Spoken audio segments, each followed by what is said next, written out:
आज की वीडियो में हम बात करने वाले हैं आरसीसीबी और एमसीबी के बारे में कि आखिर आरसीसीबी और एमसीबी में क्या क्या अंतर होते हैं। वैसे देखा जाए तो आरसीसीबी और एमसीबी दोनों ही एक सर्किट ब्रेकर हैं, लेकिन इन दोनों को लेके कंफ्यूजन बनी रहती है कि इन दोनों का इस्तेमाल कहाँ पे होता है और इन दोनों में क्या क्या अंतर होते हैं, क्योंकि दोनों ही दिखने में एक जैसे होते हैं और इनका काम भी एक ही होता है। तो इस वीडियो में हम आपकी इसी कंफ्यूजन को दूर करने वाले हैं। तो इस टॉपिक के बारे में अच्छे से जानने के लिए हमारे इस वीडियो को शुरू से लेकर लास्ट तक देखते रहिए। सबसे पहले हम बात करते हैं इनकी फुल फॉर्म की। एमसीबी की full form miniature circuit breaker होते हैं और आरसीसीबी की full form residual current circuit breaker होती है। अब बात करते हैं इनके जो मुख्य फीचर होते हैं उनके बारे में। बात करें एमसीबी की तो इसमें सबसे मेन शॉर्ट सर्किट प्रोटेक्शन होती है, यानी कि face to face, face to neutral या फिर फेस टू ग्राउंड अगर टच हो जाता है तो ऐसे में शॉर्ट सर्किट हो जाता है। तो ऐसे में जो एमसीबी लगी है वो ट्रिप हो जाएगी और जो हमारा सिस्टम है वो सेफ हो जाएगा। बात करें आरसीसीबी की तो जो आरसीसीबी होती है उसमें शॉर्ट सर्किट प्रोटेक्शन नहीं होती, यानी कि जब भी हमारा फेस न्यूट्रल, अर्थ या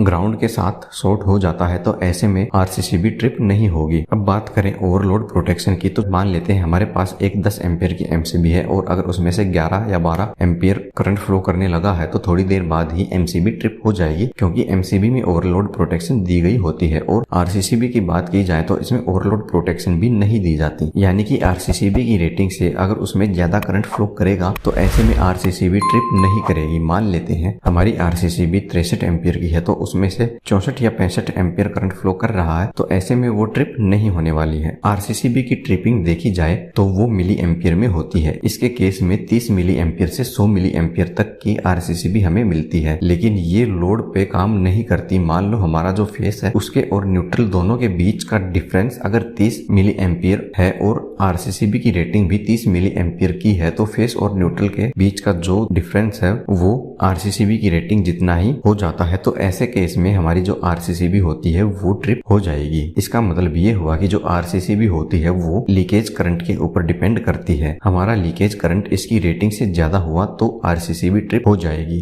अब इसी सिचुएशन को हम एमसीबी के केस में लेके देखें। अगर किसी इंसान को करंट लग रहा है तो ऐसे केस में आरसीसीबी तो ट्रिप हो जाती है, लेकिन जो एमसीबी होती है वो ट्रिप नहीं होगी, क्योंकि एमसीबी में अर्थ लीकेज प्रोटेक्शन नहीं होती। तो अब देखते हैं हम इन दोनों सर्किट ब्रेकर की एप्लीकेशन क्या क्या है, यानी कि एमसीबी और आरसीसीबी का उपयोग हम कहाँ पे कर सकते हैं। अब बात करें एमसीबी और आरसीसीबी की तो इन दोनों को ही हम घरों और इंडस्ट्री दोनों जगह इस्तेमाल कर सकते हैं। अब देखते हैं इन दोनों की कॉस्ट क्या होती है। इन दोनों की कॉस्ट के बारे में बात की जाए तो ये एक बहुत ही महत्वपूर्ण है, क्योंकि जो एमसीबी होती है उसकी कीमत बहुत ही कम होती है और हमें ये आसानी से मिल भी जाती है, जबकि आरसीसीबी की जो कीमत होती है वो बहुत ही ज्यादा होती है। बहुत ही महंगी होने के कारण ये बहुत कम जगह मिलती है। आरसीसीबी और एमसीबी की तुलना करें तो आरसीसीबी एमसीबी से 3 से 4 गुना महंगी होती है। अब ये दोनों आरसीसीबी और एमसीबी हमें किस किस रेटिंग में मिलती हैं इसके बारे में आपको बताते हैं। इन दोनों की करंट रेटिंग की बात करें तो एमसीबी 5, 8, 10, 16, 32, 40 और 63 एम्पियर में मिलती है और आरसीसीबी की बात की जाए तो ये भी हमें लगभग सेम ही 5, 8, 10, 16, 32, 40 और 63 एम्पियर में ही मिल जाती है। लेकिन एमसीबी हो या आरसीसीबी हो, दोनों में 63 एम्पियर तक ही होती है। इससे ज्यादा की रेटिंग में हमें ये दोनों ब्रेकर नहीं मिलेंगे। अब बात करते हैं इनके पोल की तो एमसीबी हमें सिंगल पोल, 3 पोल और 4 पोल में, यानी कि जिसको हम टीपीएन बोलते हैं, इनमें मिल जाती है। और आरसीसीबी की बात करें तो ये सामान्य तौर पे 2 पोल और 4 पोल में ही मिलती है, क्योंकि इसके लिए न्यूट्रल बहुत ही जरूरी होता है, तभी हमारी जो आरसीसीबी है वो काम कर पाएगी। तो उम्मीद है आपको ये टॉपिक समझ में आ गया होगा। अगर अभी तक आपने हमारे चैनल को सब्सक्राइब नहीं किया तो आप हमारे चैनल को सब्सक्राइब कर सकते हैं। इसके अलावा आप